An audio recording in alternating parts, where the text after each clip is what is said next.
شروع ہوگا۔ گزارش کی جاتی ہے کہ نہایت توجہ سے سماعت فرمائیں۔ پہلی تقریر بعنوان دعوت اللہ اور جماعت احمدیہ کی ذمہ داریاں، محترم مولانا ظہیر احمد صاحب خادم، ایڈیشنل ناظر دعوت اللہ جنوبی ہند، تشریف لائیں۔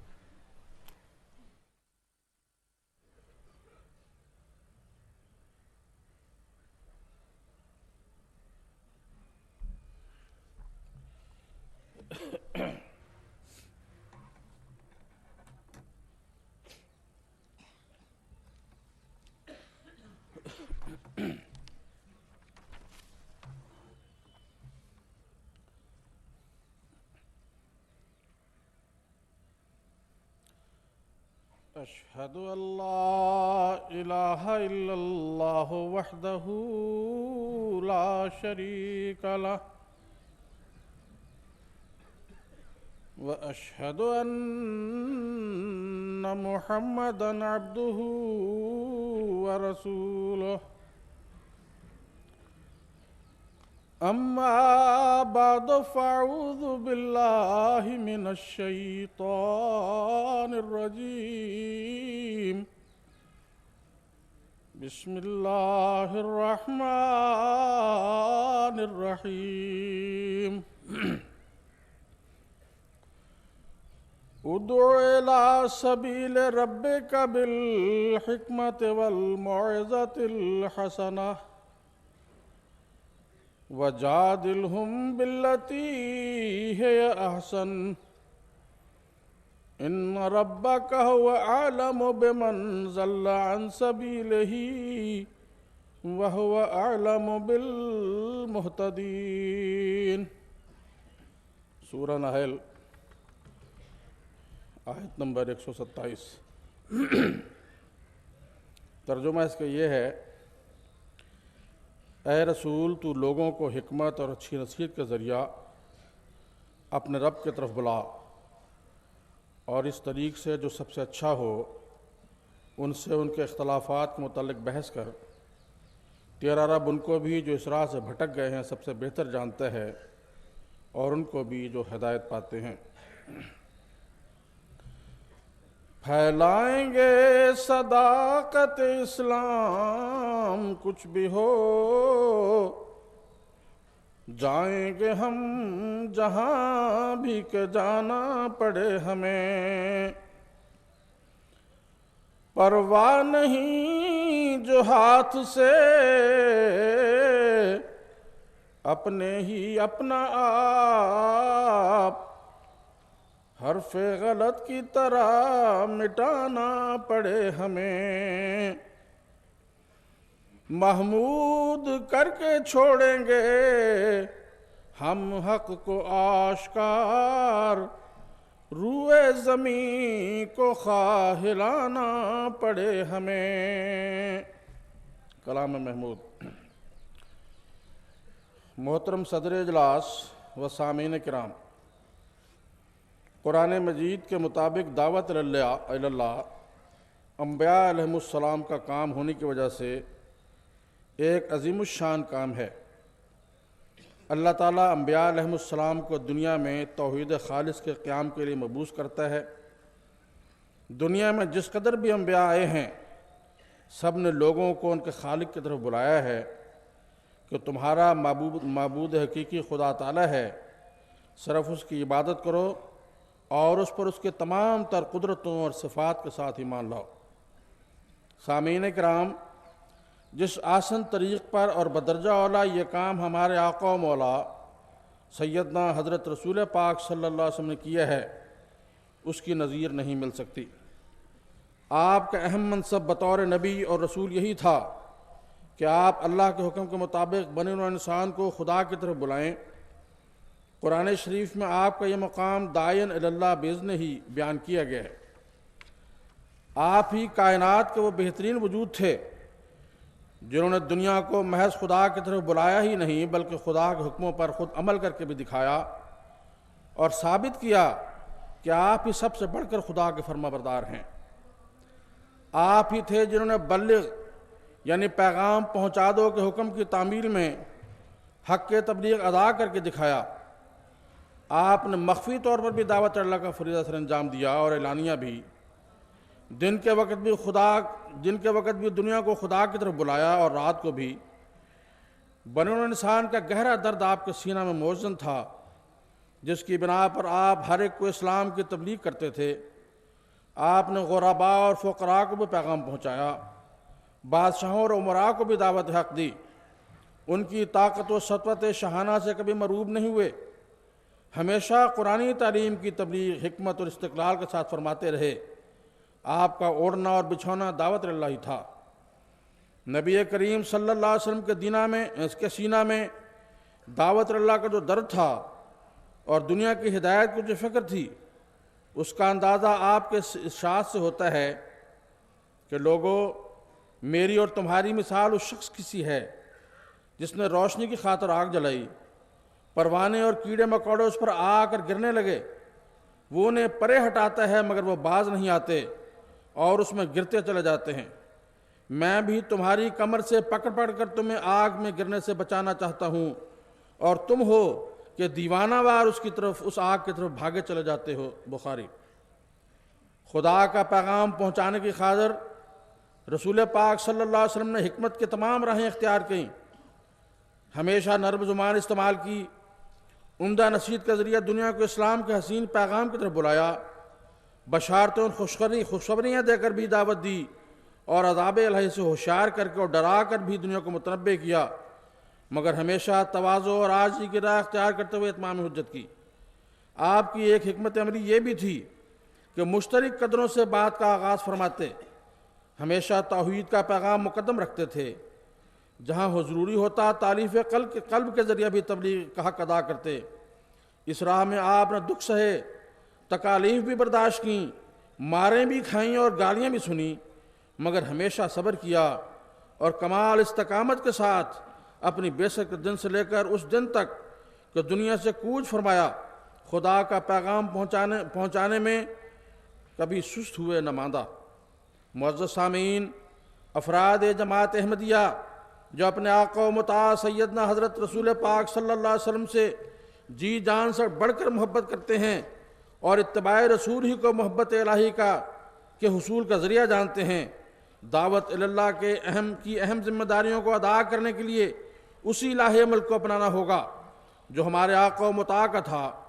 چنانچہ رسول پاک صلی اللہ علیہ وسلم پر جب غار حرا میں پہلی وحی نازل ہوئی اور آپ گھبرا کر گھر آئے تو آپ صلی اللہ علیہ وسلم کو دلاسا دیتے ہوئے آپ کے زوجہ مطہرہ نے آپ کو تسلی دی، جس کے الفاظ اس طرح ہیں: کلا واللہ ما یخزیک اللہ ابدا انک لتصل الرحم وتصدق الحدیث وتحمل الکلا وتکسب المعدوم وتقری الضیف وتعین علی نوائب الحق۔ کہ خدا نے جو اہم ذمہ داری آپ کو خدا کی طرف لوگوں کو بلانے کے لیے سونپی ہے، اس میں کبھی آپ رسوا نہیں ہوں گے، کیونکہ آپ صلہ رحمی کرتے ہیں اور صادق القول ہیں۔ آپ لوگوں کے بوجھ اٹھاتے ہیں، وہ اخلاق بالخصوص توحید الہی جو اس دنیا سے معدوم ہے اس کا قیام کرتے ہیں۔ سامعین کرام، پس ہر ایک داعی اللہ احمدی کے لیے بھی یہی وہ خصوصیات ہیں اور یہی وہ لاہ عمل ہے جس کا ذریعہ ہم کامیاب داعی اللہ بن سکتے ہیں۔ اللہ ہمیں اس کی توفیق عطا فرمائے، آمین۔ جیسا کہ خاکسار نے ذکر کیا ہے کہ حضور صلی اللہ علیہ وسلم نے دعوت اللہ کے لیے بڑی تکالیف اٹھائیں، مگر اس کام میں پیچھے نہیں ہٹے۔ اہل طائف کو دعوت اسلام دینے کے لیے گئے تو وہاں کے لوگوں نے کچھ آورہ اور بدماش لڑکے آپ کے پیچھے لگا دیے، جنہوں نے آپ پر پتھروں کی بارش کی اور آپ کے جسم مبارک کو سر تاپا لہو لہان کر دیا۔ پس راہ خداوندی میں کوئی ایسی تکلیف نہ تھی جو آپ کو پہنچائی نہ گئی ہو، مگر محبوب خدا کے پایا ثبات کو دیکھیے، ان سب کے باوجود آپ اپنے مشن سے غافل نہ ہوئے۔ یہ وہ عظیم ہمت و استقلال ہے جس کی مثال پیش کرنے سے تاریخ عالم قاصر ہے۔ کفار مکہ نے آپ کو اس کام سے روکنے کی ہر ممکن کوشش کی، حتیٰ کہ آپ کے ساتھ سختیاں بھی کی گئیں، لیکن جب انہوں نے دیکھا کہ آپ اپنے کام سے رکتے ہی نہیں تو انہوں نے آپ کو دنیاوی لالچ دینی چاہی اور آپ کے چچا ابو طالب کے سامنے یہ بات رکھی کہ اپنے بھتیجے سے پوچھو اگر وہ مال دولت چاہتا ہے تو ہم دینے کو تیار ہیں، اگر سرداری چاہتا ہے ہم اسے اپنا سردار ماننے کو تیار ہیں، اگر کسی خوبصورت لڑکی سے شادی کرنا چاہتا ہے ہم اس بات کے لیے تیار ہیں، مگر اسے کہیں کہ یہ کام چھوڑ دے۔ قربان جاؤں اپنے پیارے نبی صلی اللہ علیہ وسلم پر آپ نے ان مادہ پرست کفار کو دو ٹوک جواب دیا کہ اگر تم لوگ میرے ہاتھ پر سورج، میرے ایک ہاتھ پر سورج اور دوسرے ہاتھ پر چاند بھی رکھ دو تو بھی میں اپنے فرض سے باز نہیں رہوں گا، میں اپنے کام میں لگا رہوں گا حتیٰ کہ خدا اسے پورا کر دے۔ نعرہ تکبیر، محسن انسانیت، پاک محمد مصطفیٰ، حضرت خاتم الانبیاء۔ سامعین کرام، مکہ میں تبلیغ کے زمانہ میں نبی اکرم صلی اللہ علیہ وسلم اور آپ کے صحابہ کو جو تکالیف اور اذیتیں برداشت کرنی پڑیں وہ ایک دردناک اور المناک باب ہے۔ اس دور کے صحابہ بلکہ خود نبی اکرم صلی اللہ علیہ وسلم نے بھی وہ کربناک یادیں بہت کم بیان کی ہیں۔ نبی اکرم صلی اللہ علیہ وسلم خود فرماتے تھے، خدا کی راہ میں مجھے اتنی ایذا پہنچائی گئیں کہ کبھی کسی کو اتنی ایذا نہیں دی گئی، اور مجھے اللہ کی راہ میں اتنا ڈرایا گیا کہ کبھی کسی شخص کو اتنا خوف زدہ نہیں کیا گیا۔ میرے پر تین دن اور راتیں ایسی آئیں کہ میرے اور میرے اہل و عیال کے لیے کھانے کی کوئی ایسی چیز موجود نہ ہوتی تھی جسے کوئی ذی روح کھا سکے، سوائے اس معمولی کھانے یا کھجوروں کے جو بلال اپنی بغل میں دبائے پھرتا تھا۔ بخاری۔ آقا و مطاع سیدنا حضرت رسول پاک صلی اللہ علیہ وسلم نے نہ صرف یہ کہ خود ہر قسم کے تکالیف اٹھا کر دعوت اللہ کی، بلکہ اپنی قوت قدسیہ کے نتیجہ میں ایسے داعین اللہ تیار کر دیے کہ جنہوں نے دعوت اللہ کے میدان میں نہ صرف یہ کہ تکالیف اٹھائیں بلکہ اس راہ میں جان کی بازیاں لگا دیں اور اس پر فخر محسوس کیا۔ ایسے بے شمار واقعات ہیں، مگر خاکسار وقت کی رعایت سے ایک واقعہ پیش کرے گا۔ قبیلہ بنی عامر کے سردار عامر بن طفیل حضور صلی اللہ علیہ وسلم کی خدمت میں حاضر ہوا۔ خود تو اسلام قبول نہیں کیا، مگر کہا کہ مجھے یہ پیغام اچھا لگا ہے، اگر آپ صلی اللہ علیہ وسلم اپنے کچھ لوگ ہمارے علاقہ میں بھجوا دیں تو شاید وہ لوگ اسلام قبول کر لیں۔ حضور صلی اللہ علیہ وسلم فرمایا، مجھے اہل نجد سے خطرہ ہے۔ ابو عامر نے کہا، یہ میرا ذمہ ہے۔ چنانچہ اس نے جا کر اہل نجد کو بتا دیا کہ محمد صلی اللہ علیہ وسلم کے ساتھیوں کو میں نے پناہ دی ہے۔ یہ 70 حفاظ قرآن تھے جو دن کو قرآن اور نماز پڑھتے اور رات کو عبادت کرتے تھے۔ ان کے امیر حرام بن ملحان رضی اللہ عنہ نے جب بنی سلیم کو پیغام پہنچایا اور رسول اللہ صلی اللہ علیہ وسلم کا خط دیتے ہوئے کہا کہ اے اہل بیر معونہ، میں تمہاری طرف رسول اللہ صلی اللہ علیہ وسلم کا نمائندہ ہو کر آیا ہوں، اللہ اور اس کے رسول صلی اللہ علیہ وسلم پر ایمان لاؤ۔ اس دوران ایک شخص نے پیچھے سے آ کر ان کو نیزہ مارا، ان کی گردن سے خون کا فوارہ نکلا۔ اس بہادر داعی اللہ نے اللہ اکبر فزت و رب الکعبہ کا نعرہ لگایا کہ اللہ سب سے بڑا ہے، کعبہ کے رب کی قسم میں کامیاب ہو گیا، اور اپنے خون کو ہاتھوں میں لیا اور اپنے چہرے اور سر پر چھینٹا مارا۔ بعد ازاں ان کے ساتھیوں پر بھی حملہ کر دیا گیا، اور اس میدان میں 70 داعین اللہ نے جام شہادت نوش کیا۔ بخاری۔ رسول پاک صلی اللہ علیہ وسلم کے ان ساتھیوں کی وفا اور راضی برضا رہنے کا یہ عالم تھا کہ بوقت شہادت انہوں نے دعا کی، اے اللہ ہمارے حال کی خبر اپنے رسول صلی اللہ علیہ وسلم کو دے اور ان کو ہمارا سلام اور پیغام پہنچا کہ ہم اپنے رب کی رضا پر راضی ہیں۔ رسول اللہ صلی اللہ علیہ وسلم کو بذریعہ وحی اطلاع ہو گئی اور آپ نے صحابہ کو اس سے مطلع فرمایا۔ ان شہادتوں کا حضور کو اتنا صدمہ اور غم تھا کہ کبھی کسی اور وفات پر اتنا غم نہیں ہوا۔ 1 ماہ تک حضور رو رو کر نمازوں میں خدا تعالیٰ سے مدد و نصرت کی دعائیں کرتے رہے۔ معزز سامعین، آج آقا و مطاع سیدنا حضرت رسول پاک صلی اللہ علیہ وسلم کی کامل پیروی میں تبلیغ اسلام کا مقدس فریضہ بطور خاص جماعت احمدیہ کا سپرد کیا گیا ہے۔ معزز سامعین، آج آقا و مطاع سیدنا حضرت رسول پاک صلی اللہ علیہ وسلم کی کامل پیروی میں تبلیغ اسلام کا مقدس فریضہ بطور خاص جماعت احمدیہ کا سپرد کیا گیا ہے۔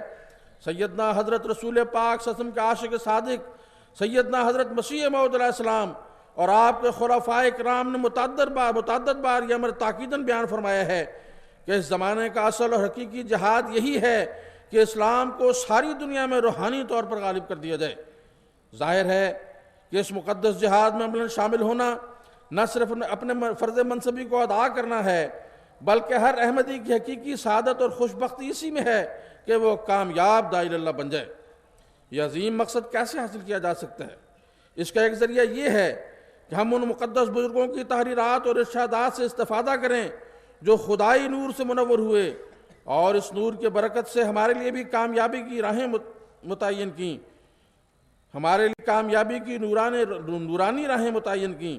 دعوت اللہ اور تبلیغ اسلام کی اہمیت، افادیت، برکت اور ضرورت کے موضوعات پر سیدنا حضرت مسیح موعود علیہ السلام، حضرت امیر حکیم الامت مولانا نور الدین خلیفۃ المسیح رضی اللہ تعالیٰ عنہ، حضرت مرزا بشیر الدین محمود احمد خلیفۃ المسیح ثانی المسلم موعود رضی اللہ تعالیٰ عنہ، حضرت حافظ مرزا ناصر احمد خلیفۃ المسیح ثالث رحمہ اللہ تعالیٰ عنہ، حضرت خلیفۃ المسیح رابع رحمہ اللہ تعالیٰ عنہ، اور ہمارے پیارے موجودہ امام حضرت امیر المومنین خلیفۃ المسیح خامس اید اللہ تعالیٰ عزیز کے روح پرور اور بصیرت افروز ارشادات کو دعوت اللہ کی راہ میں لاہ عمل بنانا چاہیے۔ اب خاکسار وقت کی رعایت سے ان مبارک وجودوں کی تحریرات میں سے کچھ پیش کرتا ہے۔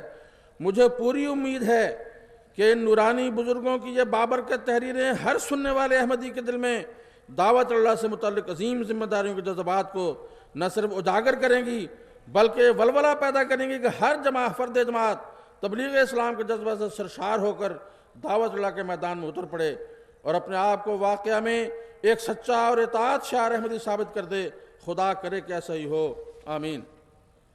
دعوت اللہ کا جو مقدس فریضہ ہے، سیدنا حضرت اقدس مسیح موعود علیہ السلام فرماتے ہیں، کیا بدبخت وہ انسان ہے جس کو اب تک یہ پتہ نہیں کہ اس کا ایک خدا ہے جو ہر ایک چیز پر قادر ہے۔ ہمارا بہشت ہمارا خدا ہے، ہماری اعلیٰ لذات ہمارے خدا میں ہیں، کیونکہ ہم نے اس کو دیکھا اور ہر ایک خوبصورتی اس میں پائی۔ یہ دولت لینے کے لائق ہے اگرچہ جان دینے سے ملے، اور یہ لال خریدنے کے لائق ہے اگرچہ تمام وجود کھونے سے حاصل ہو۔ اے محروموں، اس چشمہ کی طرف دوڑو کہ وہ تمہیں سیراب کرے گا۔ یہ زندگی کا چشمہ ہے جو تمہیں بچائے گا۔ میں کیا کروں، کس طرح اس خوشخبری کو دلوں میں بٹھا دوں، کس دف سے بازاروں میں منادی کروں کہ تمہارا یہ خدا ہے تا لوگ سن لیں، اور کس دوا سے میں علاج کروں تا سننے کے لیے لوگوں کے کان کھل سکیں۔ کشتی نور روحانی خزائل جلد 19 صفحہ 21-22۔ اسی طرح احباب جماعت کو فرمایا، تمہیں خوشخبری ہو کہ قرب کا میدان خالی ہے، ہر ایک قوم دنیا سے پیار کر رہی ہے، اور وہ بات جس سے خدا راضی ہو اس کی طرف دنیا کو توجہ نہیں۔ وہ لوگ جو پورے زور سے اس دروازہ میں داخل ہونا چاہتے ہیں، ان کے لیے موقع ہے کہ اپنے جوہر دکھلائیں اور خدا سے خاص انعام پائیں۔ فرمایا، یہ مت خیال کرو کہ خدا تمہیں ضائع کر دے گا۔ فرمایا، یہ مت خیال کرو کہ خدا تمہیں ضائع کر دے گا۔ تم خدا کے ہاتھ کا ایک بیج ہو جو زمین میں بویا گیا۔ خدا فرماتا ہے کہ یہ بیج بڑھے گا اور پھولے گا، اور ہر ایک طرف سے اس کی شاخیں نکلے گی اور ایک بڑا درخت ہو جائے گا۔ پس مبارک وہ جو خدا پر ایمان رکھے اور درمیان میں آنے والی ابتلاؤں سے نہ ڈرے، کیونکہ ابتلاؤں کا آنا بھی ضروری ہے تا خدا تمہاری آزمائش کرے کہ کون اپنے دعوی بیعت میں صادق اور کون کاذب ہے۔ وہ جو کسی ابتلا سے لغزش کھائے گا وہ کچھ بھی خدا کا نقصان نہیں کرے گا، اور بدبختی اس کو جہنم تک پہنچائے گی۔ اگر وہ پیدا نہ ہوتا تو اس کے لیے اچھا تھا، مگر وہ سب لوگ جو آخر تک صبر کریں گے اور ان پر مصائب کے زلزلے آئیں گے اور حوادث کی آندھیاں چلیں گی اور قومیں ہنسی اور ٹھٹھا کریں گی اور دنیا ان سے سخت کراہت کے ساتھ پیش آئے گی، وہ آخر فتح یاب ہوں گے اور برکتوں کے دروازے ان پر کھولے جائیں گے۔ نعرہ تکبیر، نعرہ تکبیر، اسلام احمدیت، اسلام احمدیت، محسن انسانیت، غلام احمد کی۔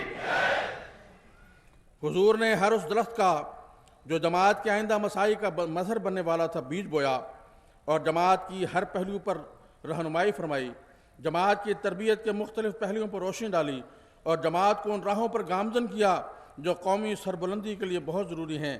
ہر اس راہ کی نشاندہی کی جس پر چل کر خدا تعالیٰ کی یہ پیش گوئی آسن طور پر پوری ہونی تھی کہ میں تیری تبلیغ کو زمین کے کناروں تک پہنچاؤں گا۔ آج اللہ کے فضل سے جماعت کے مسائی کا جال ساری دنیا میں پھیلا ہوا ہے۔ کوئی خطہ ایسا نہیں جہاں دعوت اللہ کا پیغام نہ پہنچایا جا رہا ہو، اور مسلمانوں کی رفعت و سربلندی کے لیے شبانہ روز کوششیں جاری نہ ہوں۔ مشرق ہو یا مغرب، شمال ہو یا جنوب، جزائر ہوں یا بر اعظم، ہر کہیں حضرت مسیح موعود السلام کے خدام اللہ تعالیٰ کے اس آخری مکمل و اکمل پیغام کو، جس کو اس نے اپنے پیارے حبیب محمد مصطفیٰ صلی اللہ علیہ وسلم نازل کیا تھا، دل میں اتارنے میں مصروف عمل ہیں۔ سامعین کرام، حضرت صلی اللہ علیہ وسلم کا عاشق صادق سیدنا حضرت مسیح پاک علیہ السلام کے دل میں اپنے آقا و مطاع کی اتباع میں دعوت اللہ کے لیے جو تڑپ تھی، اس حوالہ سے ظاہر و باہر ہے۔ بھائیو، صحابہ حضرت مسیح موعود علیہ السلام نے بھی اصحاب حضرت صلی اللہ علیہ وسلم کے نقش قدم پر چلتے ہوئے اس راہ میں بہت ساری تکالیف اٹھائیں، مگر پیچھے نہیں ہٹے بلکہ قدم آگے ہی بڑھایا۔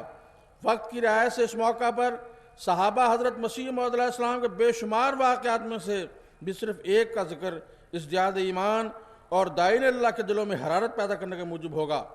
تاریخ احمدیت میں درج ہے کہ حضرت اقدس علیہ السلام جب سیالکوٹ سے واپس آئے اور حضرت مولانا برہان الدین صاحب جہلمی رضی اللہ تعالیٰ عنہ کو جہلمی حضور کو الوداع کہنے کے بعد پیچھے رہ گئے، تو بعض شرینوں نے آپ کی بے عزتی کی، بلکہ پکڑ کر منہ میں گوبر ٹھونس دیا، لیکن آپ نے نہایت بشاشت کے ساتھ فرمایا، او برہانیاں، اے نعمتاں کتھوں، یعنی اے برہان الدین، یہ نعمتیں روز روز کہاں میسر آتی ہیں۔ ایک مرتبہ قادیان دارالمان میں حضرت اقدس شاہ نشین پر جلوہ افروز تھے اور حضور کے کلمات طیبات کا سلسلہ جاری تھا، اور حضور علیہ السلام حقائق و معرف بیان فرما رہے تھے۔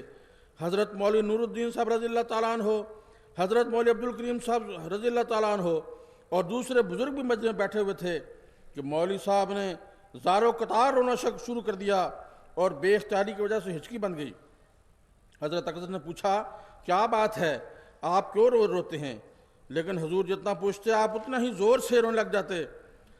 آخر بار بار پوچھنے اور تسلی دلانے پر مولوی صاحب نے عرض کیا، حضور سب سے پہلے میں باولی شریف والوں کی خدمت کرتا رہا، پھر مولوی عبداللہ صاحب غزنوی کی خدمت میں رہا، اس کے بعد پیر صاحب کوٹھا شریف کے پاس گیا، اور اب حضور کا خادم اور مرید ہوں۔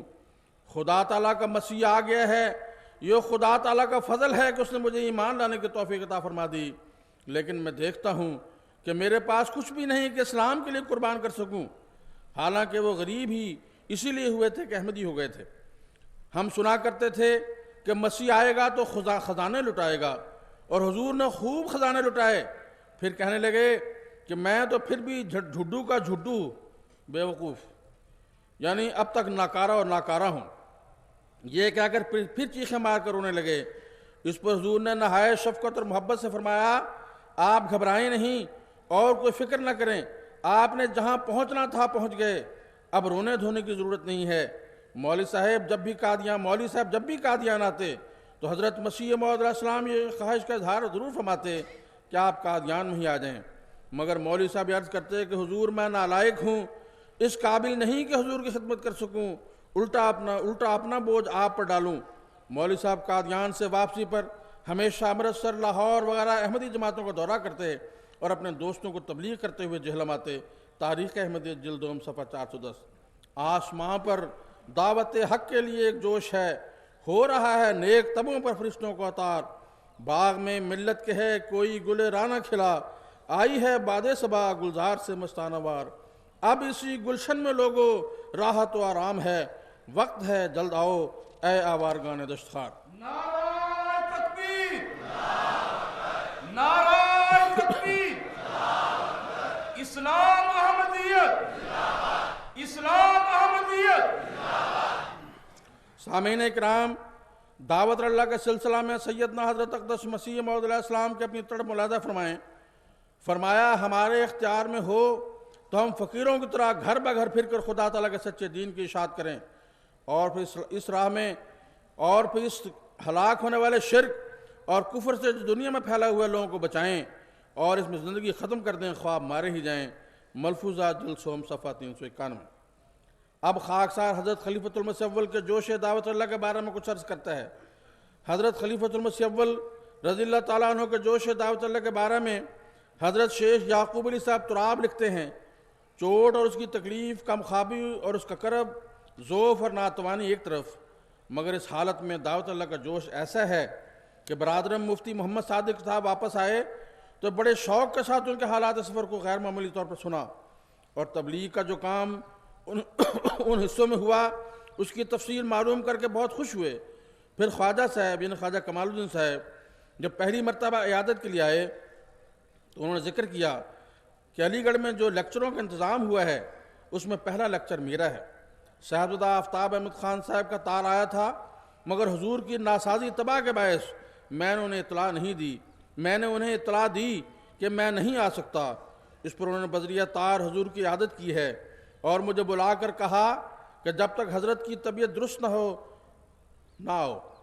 اس پر حضور نے فرمایا، نہیں، میری علالت اس تبلیغ کے کام میں روک نہ ہو، وہاں ضرور جانا چاہیے۔ انہیں لکھ دو کہ میں اپنے وجود کو کسی طرح بھی دین حق کے کام میں روک نہیں بنانا چاہتا۔ میری آرزو تو یہ ہے کہ میں دین حق ہی کی خدمت میں زندگی پوری کروں۔ تم ضرور جاؤ۔ الحکم 7 جنوری 1911 صفحہ 5۔ بیان ہے کہ انہوں نے سفر پر روانہ ہوتے وقت جماعت کے لیے پیغام پوچھا۔ حضور رضی اللہ تعالیٰ نے فرمایا، باہمت واعظ مطلوب ہیں جو اخلاص و ثواب سے بات کریں، عاقبت اندیش صرف اللہ پر بھروسہ کرنے والے، دعاؤں کے قائل اور پھر علم پر نہ گھمنڈ کرنے والے علماء مطلوب ہیں جن کو فکر لگی ہو کہ کیا کیا جاوے کہ اللہ راضی ہو۔ الحکم 7 اگست 1909 صفحہ 1-2۔ سیدنا حضرت مسلم موعود رضی اللہ تعالیٰ عنہ نے اپنے دل میں جوش دعوت اللہ کو لیے ہوئے احباب جماعت کو جس ولولہ انگیز رنگ میں اس میدان میں کود جانے کا ارشاد فرمایا اب خدا کی نوبت جوش میں آتی ہے اور تم کو خدا تعالیٰ نے اس نوبت خانہ کی ضرب سپرد کی ہے۔ اے آسمانی بادشاہت کے موسیقارو، اے آسمانی بادشاہت کے موسیقارو، ایک دفعہ پھر اس نوبت کو زور سے بجاؤ کہ دنیا کے کان پھٹ جائیں۔ ایک دفعہ پھر اپنے دل کے خون اس کرنا میں بھر دو کہ عرش کے پائے بھی لرزیں اور فرشتے بھی کانپ اٹھیں، تاکہ تمہاری دردناک آوازیں اور تمہارے نعرہ تکبیر اور نعرہ شہادت توحید کی وجہ سے خدا تعالیٰ زمین پر آ جائے اور پھر خدا تعالیٰ کی بادشاہت اس زمین پر قائم ہو جائے۔ اسی غرض کے لیے میں نے تحریک جدید کو جاری کیا ہے اور اسی غرض کے لیے میں تمہیں وقف کی تعلیم دیتا ہوں۔ سیدھے آؤ اور خدا کے سپاہیوں میں داخل ہو جاؤ۔ محمد رسول اللہ صلی اللہ علیہ وسلم کا تخت آج مسیح نے چھینا ہوا ہے، تم نے مسیح سے چھین کر پھر وہ تخت محمد رسول اللہ صلی اللہ علیہ وسلم کو دینا ہے، اور محمد رسول اللہ نے وہ تخت خدا کے آگے پیش کرنا ہے اور خدا تعالیٰ کی بادشاہت دنیا میں قائم ہونی ہے۔ بس میری سنو اور میری بات کے پیچھے چلو کہ میں جو کچھ بھی کہہ رہا ہوں وہ خدا کہہ رہا ہے، میری آواز نہیں، میں خدا کی آواز تم کو پہنچا رہا ہوں۔ تم میری مانو، خدا تمہارے ساتھ ہو، خدا تمہارے ساتھ ہو، خدا تمہارے ساتھ ہو، اور تم دنیا میں بھی عزت پاؤ اور آخرت میں بھی عزت پاؤ۔ شعر روحانی۔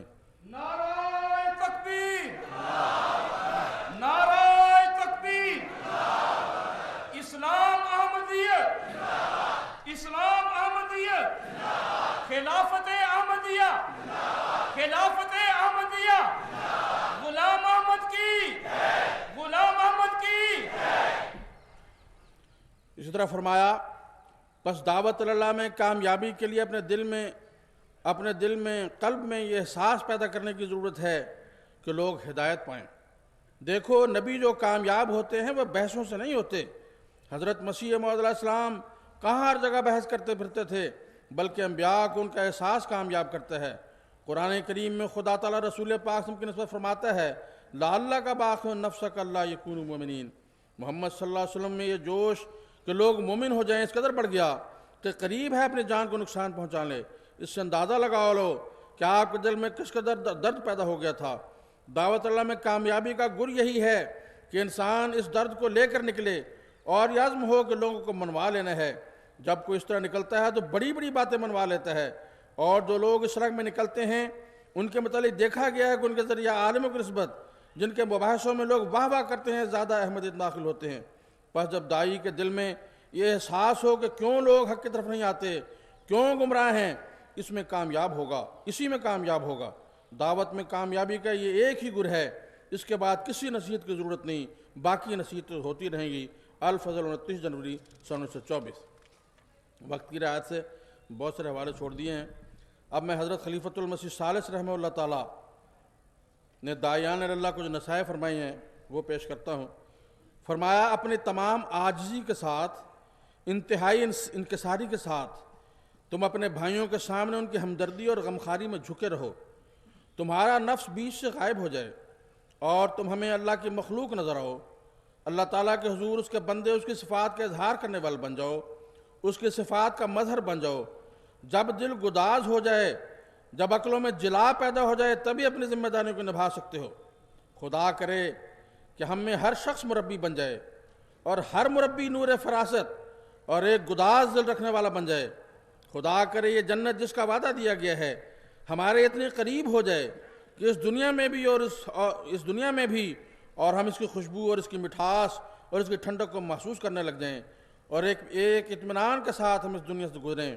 جس طرح اللہ تعالیٰ کہ ان انگنت اور بے شمار فضل ہم پر اس دنیا میں ہوتے ہیں، اسی زندگی میں بھی اس کے فضل بے شمار اور انگنت ہی ہوتے رہیں اور اس کے غضب کی جہنم میں ہمیں نہ دھکیلا جائے۔ سیدنا حضرت خلیفۃ المسیح رابع رحمہ اللہ تعالیٰ نے اپنے دور خلافت میں احباب جماعت کو دعوت اللہ کے متعلق نصائح کرتے ہوئے فرمایا انقلاب آپ کی راہ دیکھ رہا ہے۔ فرمایا انقلاب آپ کی راہ دیکھ رہا ہے۔ اگر دنیا کا ہر احمدی یہ عزم کرے کہ اس نے داعی اللہ کے رنگ میں اپنے نفس کی قربانی خدا تعالیٰ کے حضور پیش کرنی ہے اور خدا تعالیٰ کی طرف بلانا ہے، تو وہ انقلاب جو ہم سے دور بھاگتا ہوا نظر آ رہا ہے وہ ہم سے زیادہ تیز رفتاری کے ساتھ ہماری طرف جھپٹے گا، وہ ہم سے دور جاتا ہوا نہیں دکھائی دے گا۔ داعی اللہ بننے کا عزم کریں اور دعا کریں اللہ تعالیٰ ہمیں توفیق عطا فرمائے۔ نیز فرماتے ہیں میں بار بار یہ اعلان کر رہا ہوں کہ داعی اللہ بنو، دنیا کو نجات کی طرف بلاؤ، دنیا کو اپنے رب کی طرف بلاؤ۔ اگر بے خدا انسان کے ہاتھ میں دوسروں کی تقدیر چلی جائے تو ان کی ہلاکت یقینی ہے۔ پس ہر احمدی بلا استثناء داعی بنے۔ وہ وقت گزر گیا جب چند داعیان پر انحصار کیا جاتا تھا، اب تو بچوں کو بھی داعی بننا ہوگا، بوڑھوں کو بھی داعی بننا پڑے گا، یہاں تک کہ بستر پر لیٹے ہوئے بیماروں کو بھی داعی بننا پڑے گا، اور کچھ نہیں تو وہ دعاؤں کے ذریعے دعوت کے ذریعے جہاد میں شامل ہو سکتے ہیں، دن رات اللہ سے گریہ وزاری کر سکتے ہیں کہ اے خدا ہم میں اتنی طاقت نہیں ہے کہ ہم چل پھر کر دعوت دے سکیں، اس لیے بستر پر لیٹے لیٹے تجھ سے التجا کرتے ہیں کہ تو دلوں کو بدل دے اور ہم اپنی ذمہ داریوں کو سمجھ لیں اور اس جذبے کے ساتھ کام شروع کر دیں، تو مجھے بسد یقین ہے کہ دنیا کی ہلاکت کی تقدیر اللہ کے فضل ٹل جائے گی۔ پھر فرمایا پس میں تمام احباب جماعت کو توجہ دلاتا ہوں کہ تمام دنیا کے انسانوں کو خدائے حی و قیوم کی طرف بلائیں، مشرق کو بھی بلائیں اور مغرب کو بھی بلائیں، کالے کو بھی بلائیں اور گورے کو بھی بلائیں، عیسائی کو بھی بلائیں اور ہندو کو بھی بلائیں، بھٹکے ہوئے لوگوں کو بھی بلائیں اور دہریوں کو بلائیں۔ مشرقی بلاک کو بھی بلانا آپ کے سپرد ہے اور مغربی بلاک کو بلانا بھی آپ کے ذمہ لگایا گیا ہے۔ یہ آپ ہی ہیں جو آپ ہی ہیں جنہوں نے دنیا کو موت کے بدلہ زندگی بخشی ہے۔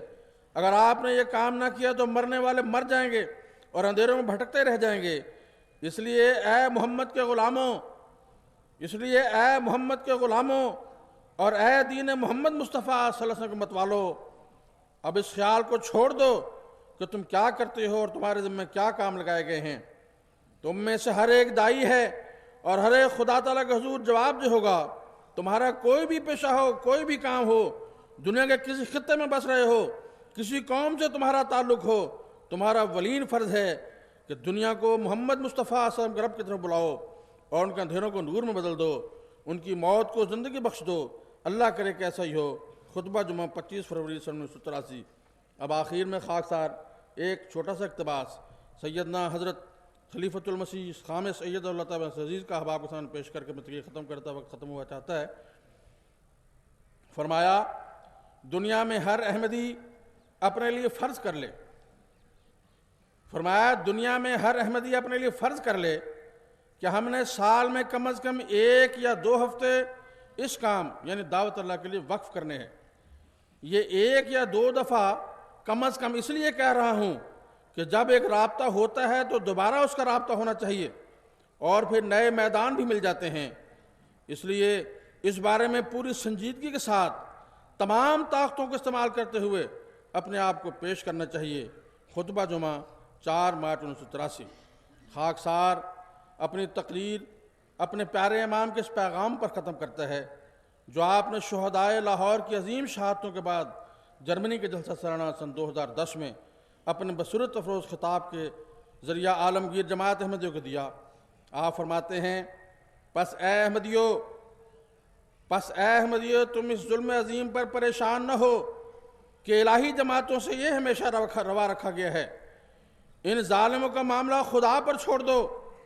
جماعت احمدیہ کی ترقی جیسا کہ میں نے کہا ہے نہ پہلے کبھی ان واقعات سے رکی ہے نہ آئندہ انشاءاللہ رکے گی۔